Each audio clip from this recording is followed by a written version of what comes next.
भारताची युवा शक्ती संघटित होऊन कुठलंही उद्दिष्ट साध्य करू शकते याचा प्रत्यक्ष प्रत्यय मेरी माटी मेरा देश अभियानाने दिला आहे असं पंतप्रधान नरेंद्र मोदी यांनी म्हटलं आहे। मेरी माटी मेरा देश या अभियानांतर्गत झालेल्या अमृत कलश यात्रेची सांगता आज नवी दिल्लीत कर्तव्य पथावर झाली, त्यावेळी ते बोलत होते। हे अभियान म्हणजे लोकसहभागाच्या शक्तीचं मूर्तिमंत रूप आहे असं ते म्हणाले। या अभियानासाठी माती संकलित करण्याचा निर्णय का घेण्यात आला हे सांगताना पंतप्रधानांनी मातीचं आणि मातृभूमीचं नातं स्पष्ट केलं। या मातीमध्ये अशी चेतना आहे जिनं अनादी काळापासून राष्ट्राला जिवंत ठेवलं आहे असे भावनिक गौरवोद्गार पंतप्रधानांनी काढले।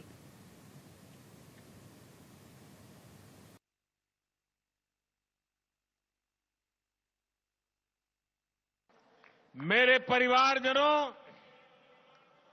भारत के युवा कैसे संगठित होकर हर लक्ष्य प्राप्त कर सकते हैं, इसका प्रत्यक्ष उदाहरण मेरी माटी मेरा देश अभियान है। मेरी माटी मेरा देश इस अभियान में गांव-गांव, गली-गली से कोटि-कोटि देश के युवा जुड़े हैं।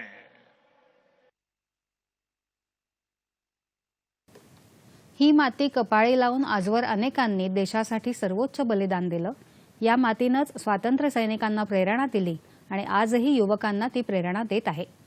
2 वर्षांपासून सुरू असलेल्या स्वातंत्र्याच्या अमृत महोत्सवाचा समारोपही आज होत आहे।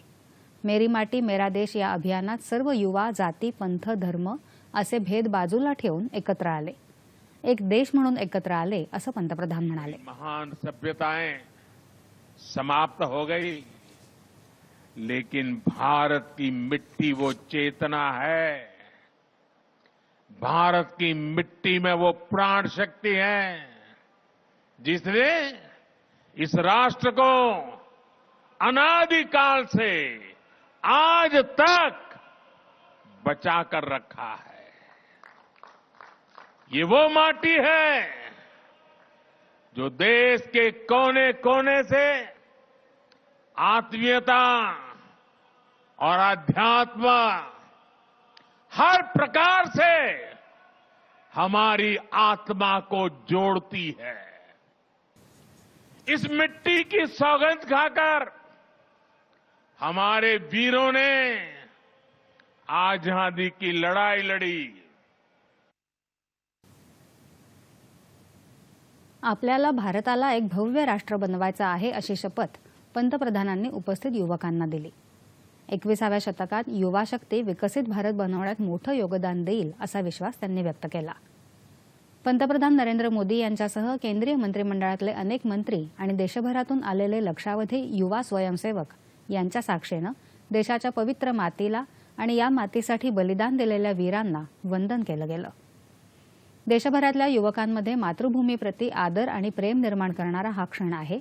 आपण पुढच्या 25 वर्षात विकसित भारत बनवण्याच्या दिशेने सुरू केलेल्या प्रवासात हे अभियान प्रेरणादायी ठरेल असं केंद्रीय गृहमंत्री अमित शहा यावेळी म्हणाले। या पवित्र मातीतून एक अमृत वन निर्माण केलं जाईल, ते पुढची 25 वर्ष आपल्याला प्रेरणा देईल असं त्यांनी सांगितलं। ये आजादी के अमृत महोत्सव लेकर आजादी की शताब्दी तक का ये 25 साल देश को महान बनाने का संकल्प, देश को दुनिया में सर्वप्रथम करने का संकल्प और देश को समृद्ध और सुरक्षित करने का संकल्प लेने का समय है। और ये 25 साल वो संकल्प को सिद्ध करने का समय है। 2 लाख से कार्यक्रमों से ज्यादा कार्यक्रमों से जो राष्ट्रीय चेतना जागृत हुई है, उस सारी चेतना को एक संकल्पों के माध्यम से चैनलाइज कर महान भारत की रचना का संकल्प मोदी जी ने हमारे सामने रखा है। देशाच्या 6 लाख गावांमधून कोट्यवधी नागरिकांनी ही माती संकलित केली आहे। या अभियानानं युवकांना नवनिर्मितीची प्रेरणा दिली आहे असं क्रीडा आणि युवा व्यवहार मंत्री अनुराग ठाकूर म्हणाले। या मातीचा टिळा लावून पंतप्रधानांनी कोट्यवधी नागरिकांच्या भावनांना वंदन केलं आहे। इथे अखंड भारताचं छोटं रूप दिसतं आहे असंही त्यांनी सांगितलं. इस कार्यक्रम का प्रतिफल इतना विराट और विशाल होगा कि युगों युगों तक हमारे आने वाली पीढ़ियों को देश प्रेम की प्रेरणा ये देते रहेंगे. भारत मंडपम से लेकर यशोभूमि बनाना, ये नए भारत की बुलंद तस्वीर, ये नरेंद्र मोदी जी की सोच है. भारत कभी मदद मांगने वाला था, आज मददगार बना है. ऑपरेशन गंगा से लेकर G20 की सफल आयोजन से लेकर चंद्रयान मिशन की सफलता, ये बढ़ते भारत के कदम है मेरे भाई और बहनों. यावेळी उपस्थित सर्वांना हातात माती घेऊन पंचप्राणांची शपथ देण्यात आली. 2047 पर्यंत देशाला विकसित देश बनवण्यासह इतर संकल्पांचा यात समावेश होता. पंतप्रधानांच्या हस्ते मेरा युवा भारत या पोर्टलचा शुभारंभही करण्यात आला. समर्थ युवा शक्ती घडवण्यासाठी हे पोर्टल कार्य करेल. हे अभियान उत्तम राबवणाऱ्या 3 राज्यांना आणि 3 मंत्रालयांनाही यावेळी पुरस्कार देण्यात आले.